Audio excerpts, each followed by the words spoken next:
दोस्तों सभी इन्वेस्टर्स को एक कंफ्यूजन हमेशा रहता होगा कि इन्वेस्ट करने का सही तरीका क्या है। क्या हम छोटे छोटे अमाउंट से कंटिन्यूसली इन्वेस्ट करें, जैसे 500 या 5,000 रुपए पर मंथ, जिसे हम एसआईपी कहते हैं, या फिर पैसों को सेव करके एक बड़ा अमाउंट जैसे 5,000 या 5 लाख रुपया एक साथ राइट टाइम पे इन्वेस्ट करें, जिसे हम लमसम कहते हैं। तो इन्वेस्ट करने का सबसे बेस्ट तरीका है क्या, एसआईपी या लमसम? दोस्तों इसी सवाल का जवाब आपको इस वीडियो से एकदम क्लियरली मिलेगा और हम ये भी जानेंगे कि इन्वेस्ट करने का राइट टाइम कब होता है और कौन सी स्ट्रेटेजी किन लोगों के लिए ज्यादा बेटर होगी। और इसके साथ में ये पावर ऑफ कंपाउंडिंग इनमें काम कैसे करता है हम ये भी जानेंगे, जिसमें हम CAGR और IRR के इम्पोर्टेंट कॉन्सेप्ट को भी समझेंगे। और दोस्तों ये सब चीज मैं आप लोगों को एकदम सिंपल लैंग्वेज में समझाऊंगा, एग्जांपल्स और स्टोरीज के साथ, ताकि एक 5th स्टैंडर्ड के बच्चे को भी ये फाइनेंस के डिफिकल्ट कॉन्सेप्ट्स एक ही बार में बहुत ही आसानी से समझ आ जाए। तो दोस्तों आज की वीडियो में मैं आप लोगों को 3 स्टोरी सुनाऊंगा, जिससे हम ये दोनों इन्वेस्टमेंट मेथड को अलग अलग तरह से एनालाइज करेंगे। तो वीडियो बहुत ही इंटरेस्टिंग होने वाला है, इसे एंड तक जरूर देखना, क्योंकि मैं गारंटी के साथ कह सकता हूँ कि इस एक वीडियो से आपकी इन्वेस्टिंग की नॉलेज काफी ज्यादा इंप्रूव होगी और अपनी लाइफ टाइम में आप इससे लाखों रुपए का प्रॉफिट कमा सकते हो। तो बिना वक्त बर्बाद किए हम शुरू कर दे। तो दोस्तों ये 1992 की बात है। लकी और मोंटी दोनों दोस्त थे, इनकी शादी हो चुकी है, ये दोनों कुछ सालों से एक प्राइवेट कंपनी में जॉब कर रहे हैं। तो एक दिन इनकी कंपनी से इनको बोनस मिलता है। तो मोंटी टीवी पे न्यूज देख रहा था कि कैसे स्टॉक मार्केट बहुत ही तेजी से ऊपर जा रहा है और बहुत सारे लोग यहाँ से पैसा कमा के अमीर बन रहे हैं। तो वो फौरन अपने एक ब्रोकर फ्रेंड को कॉल करता है, जो उसको बोलता है कि उसे वीडियोकॉन कंपनी के स्टॉक में इन्वेस्ट करना चाहिए। इसका शेयर प्राइस पहले 8 रुपए का था, लेकिन अब ये 50 रुपए का हो गया है। तो उसका 1 लाख रुपया कुछ ही महीनों में 2-3 गुना ग्रो हो सकता है। तो इसीलिए मोंटी यहाँ पे अपना सबसे पहला इन्वेस्टमेंट करता है, जो होता है वीडियोकॉन कंपनी का स्टॉक, और उसमें वो 1 लाख रुपया डायरेक्टली इन्वेस्ट कर देता है, मतलब लमसम इन्वेस्टमेंट। और ये बात वो अपने फ्रेंड लकी से भी कहता है कि उसने हाल ही में एक स्टॉक में इन्वेस्ट किया जब इसका प्राइस 50 रुपए पे था, और अभी उसके इन्वेस्ट करने के बाद ये 55 रुपीज में पहुंच गया है। लेकिन लकी को इसमें थोड़ी सी गड़बड़ लगती है और इसीलिए वो कुछ इन्वेस्टमेंट की बुक रीड करता है, जिसको समझकर वो ये डिसाइड करता है कि वो एक म्यूचुअल फंड में SIP करेगा। तो लकी वहाँ पे 1000 रुपए की SIP सेट करता है एक सिंपल से लार्ज कैप म्यूचुअल फंड में, जिसका रिटर्न सेंसेक्स इंडेक्स जितना होता है। लेकिन दूसरी तरफ मोंटी देखता है कि उसका स्टॉक काफी स्पीड में ऊपर जा रहा है, तो ये देख के वो और ज्यादा इन्वेस्ट करने का प्लान करता है। तो लकी को देख के वो अपना दूसरा इन्वेस्टमेंट जल्दी से कर लेता है, जो होता है 2 लाख रुपए म्यूचुअल फंड में, और यहाँ पे भी वो एक साथ लमसम इन्वेस्टमेंट करता है। तो मोंटी ने अभी तक टोटल 3 लाख रुपए इन्वेस्ट कर लिए है लमसम मेथड से, 1 लाख रुपए स्टॉक में और 2 लाख रुपए म्यूचुअल फंड में। और लकी ने सिर्फ 1,000 रुपए की मंथली SIP सेट की है एक सिंपल से लार्ज कैप म्यूचुअल फंड में। अब मोंटी ने SIP सेट इसीलिए नहीं की क्योंकि उसे लगता है कि एक बार जब आपने SIP सेट कर दी तो आपको EMI की तरह उसे हमेशा पे करते रहना पड़ता है। और दोस्तों कमिटमेंट देना किसको पसंद है, क्या पता फ्यूचर में हमारे पास पैसे हो ना हो। लेकिन दूसरी तरफ लक्की को ये बात अच्छे से पता थी कि SIP आप जब चाहो तब स्टॉप कर सकते हो, और जितना भी अमाउंट आपका उसमें इन्वेस्टेड होता है वो ग्रो होते रहता है। अब दोस्तों हम फास्ट फॉरवर्ड करते और 2017 में आते, जब ये दोनों रिटायर होते हैं। तो मोंटी ने जिस स्टॉक में सबसे पहला इन्वेस्टमेंट किया होता है, तो वो अब एक पेनी स्टॉक बन चुका है, क्योंकि उस टाइम पे 1992 में हर्षद मेहता के स्कैम के टाइम पे वो एक हॉट स्टॉक बन चुका था। तो शॉर्ट टर्म में उससे लोगों को थोड़ा बहुत प्रॉफिट मिल रहा था, लेकिन अभी उसके स्टॉक पोर्टफोलियो की वैल्यू 0 है। और उसने जो 2 लाख रुपए म्यूचुअल फंड में इन्वेस्ट किए थे वो उसने अप्रैल 1992 में किए थे, जब स्टॉक मार्केट अपने पीक पे था, जब हर कोई स्टॉक मार्केट में इन्वेस्ट करने की बात कर रहा था। तो वो टाइम पे सेंसेक्स 4200 पॉइंट्स पे था और 2017 तक सेंसेक्स 29,000 पॉइंट्स पे पहुंचा, जिसकी वजह से उसको अपने इन्वेस्टमेंट पे 7 गुना रिटर्न्स मिला। मतलब उसका 2 लाख रुपए का इन्वेस्टमेंट अभी 14 लाख में ग्रो हो चुका है। अब दोस्तों ये आपको सुनने में शायद अच्छा लग रहा होगा, लेकिन क्योंकि उसे ये रिटर्न्स कमाने में 25 साल लगे 1992 से 2017 तक, तो इसीलिए उसका कंपाउंडेड रिटर्न सिर्फ 8% का होता है। जैसा कि हम इस कैलकुलेटर में देख सकते हैं, अगर आप गूगल पे जाके CAGR कैलकुलेटर सर्च करोगे, यानी कंपाउंडेड एनुअल ग्रोथ रेट, तो आपको ऐसा कोई कैलकुलेटर दिखेगा। तो जैसा कि 1992 में सेंसेक्स 4200 पॉइंट्स पे था और फिर 2017 तक सेंसेक्स 29,000 पॉइंट्स पे पहुंचा, तो आपका रिटर्न 8% का होता है, जो बहुत ही बुरा है। लेकिन दूसरी तरफ लक्की ने जो 1,000 रुपए की SIP सेट की थी, तो उसकी वजह से वो 25 सालों में टोटल 3 लाख रुपए अपनी तरफ से इन्वेस्ट कर लेता है, और वो 3 लाख रुपए का छोटा सा इन्वेस्टमेंट 32 लाख में ग्रो हो जाता है, जो होता है 15% का रिटर्न। अब दोस्तों अगर आप एक चीज नोटिस करोगे, तो दोनों ने सेम टाइम पे इन्वेस्टमेंट शुरू किया था और दोनों ने ही सेम 25 साल तक इन्वेस्टमेंट किया, लेकिन एक को 8% का रिटर्न मिला और दूसरे को 15% का। ऐसा कैसे हो सकता है? तो अगर आप लोगों से मैं एक बात यहाँ पे पूछूं कि कौन सा ऑप्शन ज्यादा बेटर है, SIP या लमसम, तो आप सभी SIP को बेस्ट ऑप्शन कहोगे। लेकिन अब हम दूसरी स्टोरी देखते हैं, जहाँ से हमें एक दूसरा और बहुत ही इंटरेस्टिंग नजरिया देखने मिलेगा, और फिर हम दोनों स्टोरीज के लेसन्स को एनालाइज करेंगे। तो अब हम 1992 से 15 साल आगे फास्ट फॉरवर्ड करते और 2008 में आते। इस स्टोरी में हम रॉकी और सनी से मिलते। तो रॉकी को उसके डैड 2 लाख रुपए देते एक न्यू रॉयल इनफील्ड बाइक खरीदने के लिए, और सनी को भी 2 लाख रुपए उसके डैड से मिलते। तो सनी यहाँ पे पहली फुर्सत में 1,90,000 की एक बाइक खरीद लेता है। तब उसके डैडी उससे कहते कि देख, तुझे बचे हुए 10,000 रुपए को कहीं पे इन्वेस्ट कर लेना चाहिए, और क्योंकि तेरा जॉब लग गया है तो तुझे कोई एफडी या एसआईपी कर लेनी चाहिए। तो सनी यहाँ पे समझदारी के साथ एक लार्ज कैप म्यूचुअल फंड में 5,000 रुपए की एसआईपी सेट कर लेता है। और दूसरी तरफ जब रॉकी बाइक खरीदने के लिए घर से निकलने वाला होता है, तब वो देखता है कि उसके डैडी टीवी पे न्यूज देख रहे हैं कि स्टॉक मार्केट बुरी तरह क्रैश हो गया है और बहुत लोगों को जॉब से निकाला जा रहा है। लोग देश की हालत देख के बहुत डर रहे हैं। सेंसेक्स 50% नीचे गिर चुका है और लोगों को लग रहा है कि ये और ज्यादा नीचे गिरेगा। अब क्योंकि रॉकी के घर पे स्टॉक मार्केट की बुक्स पहले से ही थी और उसने एक वॉरेन बफे की लाइन भी रीड की थी कि the secret to get rich is to get greedy when everyone is fearful. तो तब रॉकी डिसाइड करता है कि वो उसका बाइक खरीदने का प्लान पोस्टपोन करेगा। फिर वो अपने मोबाइल पे थोड़ी रिसर्च करता है और अच्छे स्टॉक चुनने की कोशिश करता है, लेकिन उसे कुछ समझ नहीं आता है कि कौन से स्टॉक में इन्वेस्ट किया जाए। और फिर फाइनली उसके दिमाग में एक आइडिया आता है कि वो रॉयल इनफील्ड की बाइक खरीदने जा रहा था, तो क्यों ना मैं इसी कंपनी के शेयर्स की रिसर्च करूं, क्योंकि यंगस्टर्स के बीच इस बाइक का एक अलग ही क्रेज है। अब दोस्तों 10 साल पहले अगर हमें स्टॉक्स में रिसर्च करनी होती थी तो हमें कंपनी की बोरिंग पीडीएफ रिपोर्ट्स को पढ़ के समझना होता था, लेकिन अब हमारे पास ये स्टॉक स्क्रीनर्स है, जैसे ये tickettip.in, जहाँ से हमारा ये स्टॉक रिसर्च का प्रोसेस काफी इजी हो जाता है। और फिलहाल इनका एक स्पेशल ऑफर चल रहा है जहाँ आपको 20% का डिस्काउंट मिलेगा इनके प्रो वर्जन पे, जहाँ हमें और ज्यादा डिटेल एनालिसिस मिलती है। तो इसकी लिंक आपको नीचे डिस्क्रिप्शन में मिल जाएगी, आप वहाँ जाके इसे चेक कर सकते हो। और अगर आपको स्टॉक्स में इन्वेस्ट करने के लिए एक इन्वेस्टमेंट अकाउंट ओपन करना है तो घर बैठे बैठे फ्री में अकाउंट ओपन करने की लिंक भी आपको नीचे डिस्क्रिप्शन में मिल जाएगी। तो रॉकी रॉयल एनफील्ड की पेरेंट कंपनी एशर मोटर्स के ऊपर रिसर्च करता है और उसमें 1 लाख रुपए इन्वेस्ट करता है, जिसके बदले उसको इस कंपनी के 4,000 शेयर्स मिलते हैं। क्योंकि 2008 में इस कंपनी का एक शेयर का प्राइस ऑलमोस्ट 25 रुपए के आसपास था, और बाकी के 1 लाख रुपए वो एक म्यूचुअल फंड में इन्वेस्ट कर लेता है, ये सोच के कि अगर उसका स्टॉक इन्वेस्टमेंट फेल हो जाता है तो उसकी पूरी सेविंग्स खत्म नहीं होगी। तो बेसिकली डाइवर्सिफाई करने के लिए वो एक इंडेक्स फंड में इन्वेस्ट कर लेता है। और उसने यहाँ पे कोई भी एसआईपी सेट नहीं की है, मतलब जब भी उसकी सैलरी आ रही थी तो वो उसे पूरी तरह एंजॉय कर रहा था और कोई भी सेविंग्स नहीं कर रहा था। और ये देख के सनी मन ही मन सोचता था कि ये तो आज मजे कर रहा है, लेकिन इसे फ्यूचर में पता चलेगा कि ये कितनी बड़ी मिस्टेक कर रहा है।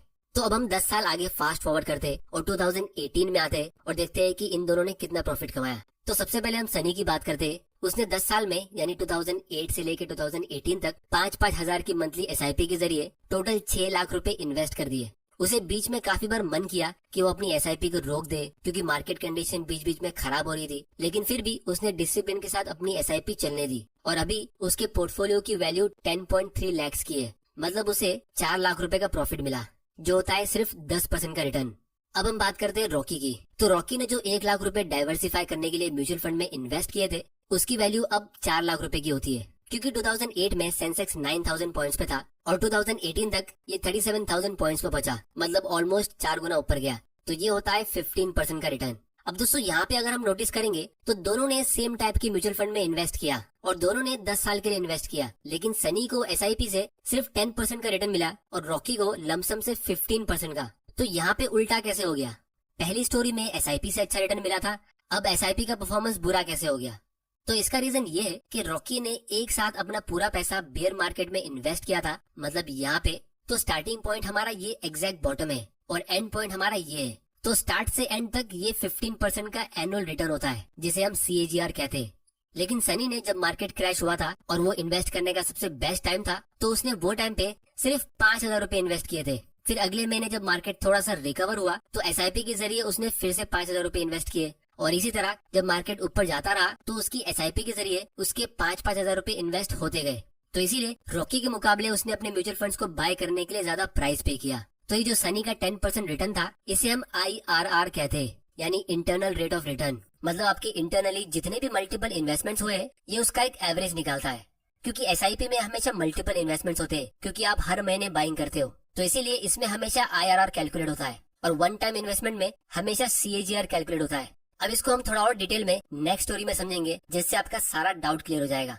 और दोस्तों एक और बहुत ही इंपॉर्टेंट चीज नोट करने वाली ये कि अगर सनी ने बुरे मार्केट कंडीशन में डर के अपनी एसआईपी स्टॉप की होती और सिर्फ तभी अपनी एसआईपी कंटिन्यू रखी होती जब मार्केट अच्छा कर रहा था, तो उसको 10% से भी कम रिटर्न मिलता, 6% या 5% या शायद उससे भी कम।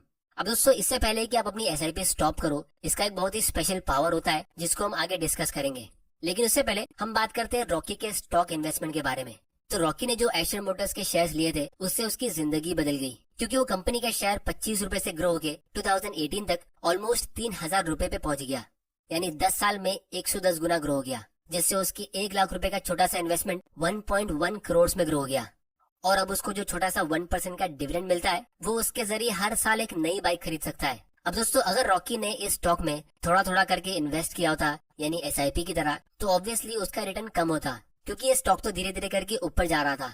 तो इसीलिए यहाँ पे हमारा सबसे पहला लेसन ये कि अगर आप एक बड़ा अमाउंट किसी स्टॉक में एक साथ इन्वेस्ट करते हो, यानी लमसम, तो इसमें सबसे ज्यादा रिवॉर्ड भी होता है, जो रॉकी को एक राइट टाइम पे एक हाई क्वालिटी कंपनी में इन्वेस्ट करके मिला। लेकिन यहाँ पे सबसे ज्यादा रिस्क भी होता है, जैसे मोंटी को एक हॉट स्टॉक में इन्वेस्ट करके ये सबक मिला कि आपका सारा पैसा यहाँ पे जीरो हो सकता है। तो ये था हमारे आज की वीडियो का सबसे पहला और सबसे बेसिक लेसन कि स्टॉक में लमसम इन्वेस्टमेंट करने से या तो आप जीरो बनोगे या फिर आप हीरो बन सकते हो, मतलब अपनी लाइफ टाइम की वेल्थ बिल्ड कर सकते हो। अब हम बात करते हैं सेकंड लेसन की। तो अगर आप SIP करते हो किसी लार्ज कैप म्यूचुअल फंड में या इंडेक्स फंड में, तो लॉन्ग टर्म में उसमें आपके पूरे पैसे डूब जाएंगे, ऐसा होने की चांस बहुत कम होते हैं, क्योंकि यहाँ पे आप एक साथ 40-50 स्टॉक के बास्केट में डाइवर्सिफाई करते हो और उसके ऊपर आप अपनी इन्वेस्टमेंट की टाइमिंग को भी डाइवर्सिफाई करते हो, मतलब portfolio diversification plus time diversification.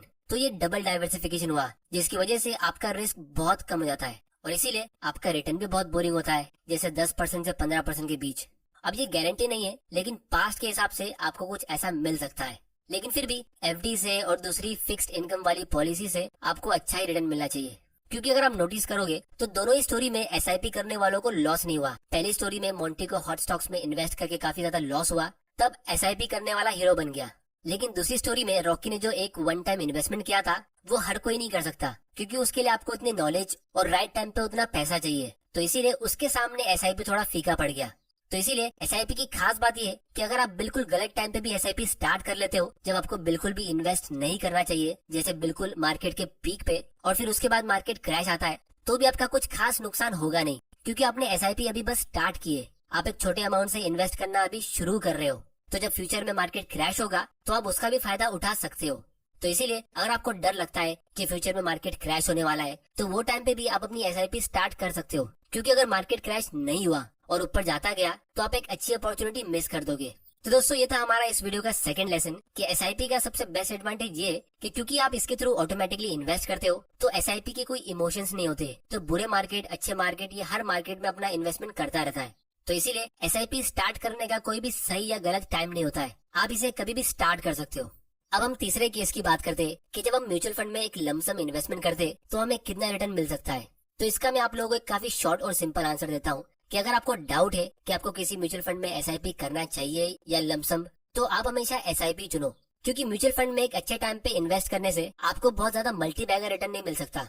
आपको यहाँ पे मुश्किल से 2-3% का ही डिफरेंस मिलेगा, जैसे 10 से 15% के बीच। तो जब एक अच्छा मौका आएगा लमसम इन्वेस्टमेंट करने का, तो आपके मन में डाउट रहेगा ही नहीं। जैसे अगर मार्केट क्रैश हो गया और आपको पता है कि ये एक अच्छा टाइम है इन्वेस्ट करने का, तो आप वो टाइम पे एक लमसम इन्वेस्टमेंट कर सकते हो।